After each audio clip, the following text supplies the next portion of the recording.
We begin 7 at 7 with a top story. Days after this diplomatic standoff between India and the United Kingdom over UK's travel rules for Indian passport holders, India has decided to impose reciprocatory restrictions on UK travellers arriving in India. So under the new rules, which would come into effect from the 4th of October, travellers arriving in India from the UK would have to go through a mandatory 10-day quarantine. The UK nationals will have to go through mandatory RT-PCR tests before departing from the United Kingdom, and once again on arrival in India, the restrictions will apply even to those UK nationals who have been fully vaccinated in the UK.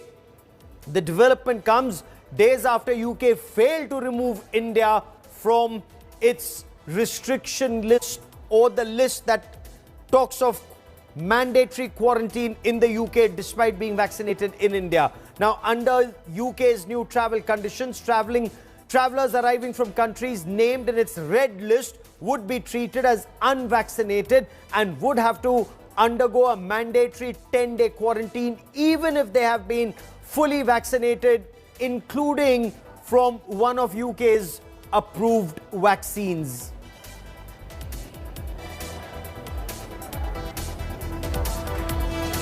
And India Today's Geeta Mohan, our foreign affairs editor, joins me for more on this big story.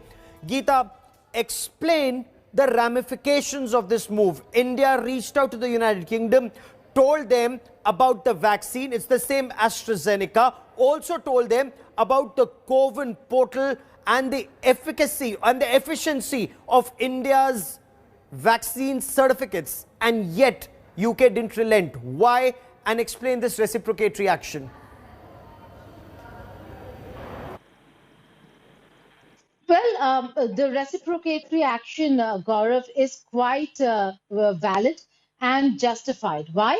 Because the first time the United Kingdom started with this, the rules for India was to do with India being in a certain list. That's the red list. Then later came the amber list, and how certain vaccines being administered in India will still continue to remain under the entire banner of having to quarantine once you enter the United Kingdom, then getting the RT-PCRs. India continued to engage the United Kingdom, and UK, even while saying that they were engaging India on the app, and it was an app-related concern, did not relent. Now, it has become more discriminatory, Gaurav, because the fact that over here, while you're talking about Covishield, it's the same AstraZeneca, parent company in London, same formula, only the ones who are being administered in India are being discriminated against. Okay. India warned London of reciprocity. They did not relent. And now from October 4th, the reciprocal action will begin. So the UK government still has 4 days to maybe look at their own discriminatory actions. And if they do not relent, then yes, quarantining for 10 days and the RT-PCR test, all will kick in. Okay, stay with me. We'll talk more about the ramifications of this move. I also want to bring in Sneha Mordani, our health correspondent, into this conversation. Sneha, was there any difference, and is there any difference in the same AstraZeneca Covishield vaccine, whether that medicine or that vaccine is administered in the UK or the one that's administered in India? Or is there any reason for UK to doubt the COVID portal or India's certification process? Well, no to both of your questions, Gaurav. Firstly, I must tell you that in the month of March, early this year, before the second wave hit us, the UK had asked for 50 lakh doses of Covishield, which is known as AstraZeneca outside of India, to be sent to the UK to be used in its own health program, for which the Serum Institute of India had to take permission from the government of India, saying that India's own program will not be affected, and its association and tie-up with AstraZeneca also also requires serum to step in to help out other countries. And UK at that point in time did not have doses. It would have had to halt its vaccination program. The same vaccine was used for UK residents, but UK was reluctant to have Indians in its own country. Okay. And then it later on raised concerns about India's COVID certification system, which too has no problems as such, and that has been communicated effectively by the government of India. So this obviously is India's reciprocal action against No, the question UK, remains, Geeta, before I let the two of you go, Yes. quick 30 seconds, Geeta. What is UK's issue with our certification process? Well, there are concerns, Gaurav. We cannot confirm whether those are exactly the concerns, but concerns regarding the COVID app and the vaccinated people, whether if all of them are genuine cases or not. But let me tell you this: unlike the United Kingdom, where a certificate is handwritten, over here there's a barcode. You can verify it, and it's all available. It's digitized. So the entire argument falls flat, Gaurav. Okay, so is this UK's vaccine racism and India takes appropriate countermeasures? Track that story. I will come back to you for more on this. For the moment, Geeta Mohan and Sneha Mordani, many thanks. I want to shift focus to our top story from Punjab, and there is no end to this political potboiler in Punjab. Of course, there has been a huge escalation. The Congress party, they've taken on Captain Amrinder Singh, saying he made his intentions very clear, saying he will not stay with the party. The Gandhis have termed Captain as a stubborn person who ran his government from the farmhouse, is what Congress sources say. Of course, Harish Rawat also made it very clear that the Gandhis had given him all respect for 9.5 years that a chief minister deserved. A furious captain has hit back. From the moment he made it clear, it was his intention to take the fight to his rivals.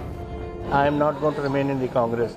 Captain Amrinder Singh has been on a roll, firing one missile after another aimed at the Gandhis.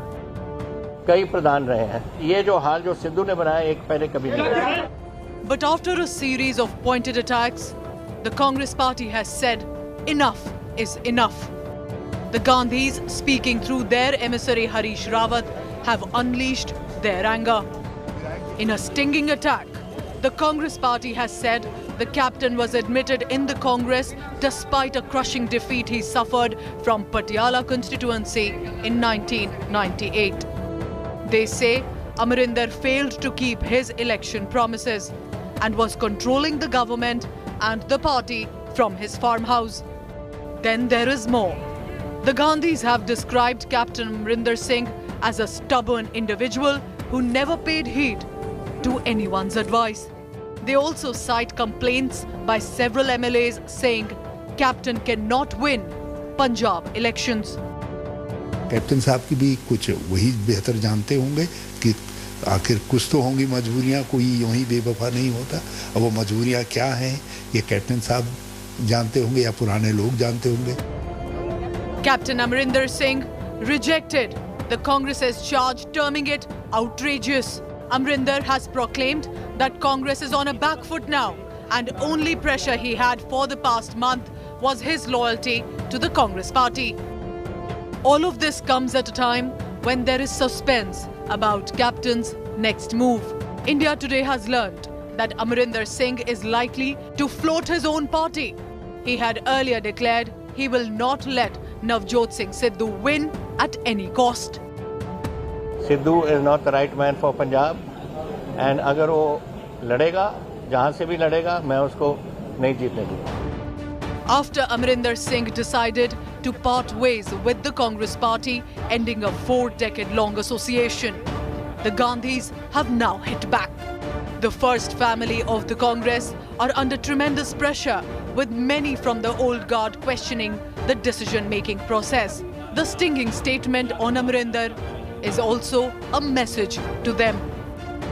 With Manjeet Sehgal in Chandigarh, Kamaljeet Sandhu in Patiala and Anand Patel in Delhi, Bureau Report, India Today.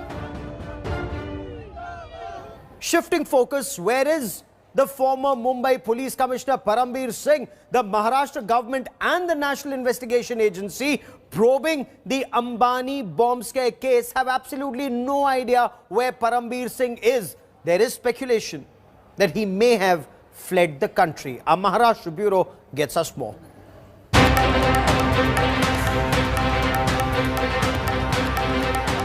A massive manhunt has been launched, not to nab any criminal, but to find the former Mumbai Police Commissioner Param Singh. That's right. Param Singh, who's the current Director General of Maharashtra's Home Guards, is absconding, if you can believe it. Speculation is rife that Param has fled the country. खबर कर रही है कि वो विदेश चले गए, तो क्या आप लोगों के पास ऐसा इनपुट है? ऐसी तो न्यूज़ है, मैंने भी ऐसे सुना है। हाँ, इनपुट ऐसे ही है कि वो होंगे या नहीं होंगे। The National Investigation Agency, which is probing the Antalya bomb scare, is clueless about the whereabouts of Param Singh. The country's top probe agency had nailed Param over his lie in the Antalya probe case. The NIA in its charge sheet said that Param took the help of a cyber expert and bribed him to fudge a report.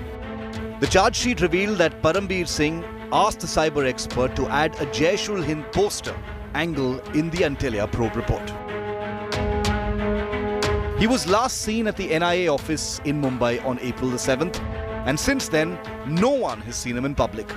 He attended office only till May the 4th and went on sick leave on May the 5th, citing poor health.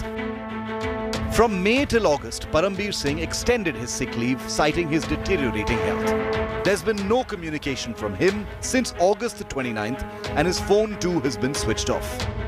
Officials from various investigating agencies have visited Param Singh's residence in Mumbai, Chandigarh and Rohtak in Haryana multiple times, but there is simply no trace of the officer. Param Singh was demoted from the Mumbai Police Commissioner to DG of the Home Guards as a result of the Antalya bomb scare scandal. He even dropped a bombshell on the then Home Minister Anil Deshmukh, accusing him of extorting money. So where is Param Singh after all? Reports suggest that his official leave got over by 29th of August. And since then, he has said no communication with the state government. He's not in Mumbai. He's not in Chandigarh. And there are no definite answers from any quarters. With camera person Sameer Shanbag, this is Pankaj Upadhyay in Mumbai, reporting for India Today. And shifting focus to a good news story, let me tell you more about the man with the golden arm. That's right, Neeraj Chopra became a household name across the country after his triumph at the Tokyo Olympics. Now, we've all seen Neeraj, the sportsperson, Neeraj, the soldier who brought glory to India. But it's time you see him in a different avatar altogether. India's new poster boy is on the cover of India Today's Spice magazine.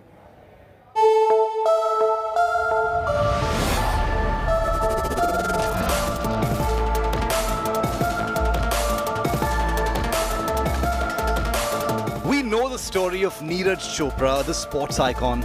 But how many of us know the story of Neeraj Chopra, the fashion icon?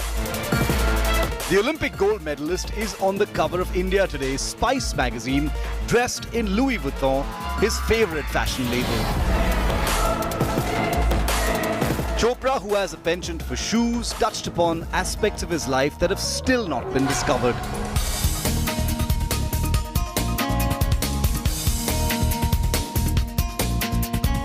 The ace javelin thrower is a hobby photographer and loves to capture the world in his mirrorless camera, his latest acquisition. Chopra has traveled the world for competitions and training, but a week-long holiday with friends was still on his bucket list. In his interview with Spice magazine, he shares details of his journey when he had just started in Panipat to taking his first overseas flight. Neeraj Chopra hasn't just become an inspiration to many sportspersons in the country, he's grabbing eyeballs from the fashion world as well. His love for clothes, his favourite holiday destinations and his favourite cuisines. India's poster boy has opened up on everything in this edition of Spice magazine. He truly is a role model and an inspiration. A quick break on the other side on India Today, we get you a special segment on fact check. Welcome back. A claim was made that there are dozens of illegal immigrants in Assam at the moment, and a picture went viral online. Now, India Today Anti-Fake News War Room did a fact check, and this image is not from India at all. Now, India Today's Anti-Fake News War Room found that the picture going viral on social media is from Myanmar, and people seen in these images are Rohingya refugees who were forced to flee in 2017 and not in India. Well, that is all we have time for on this special broadcast. A quick break. Lots more coming up on the other side of these messages. Keep watching India Today.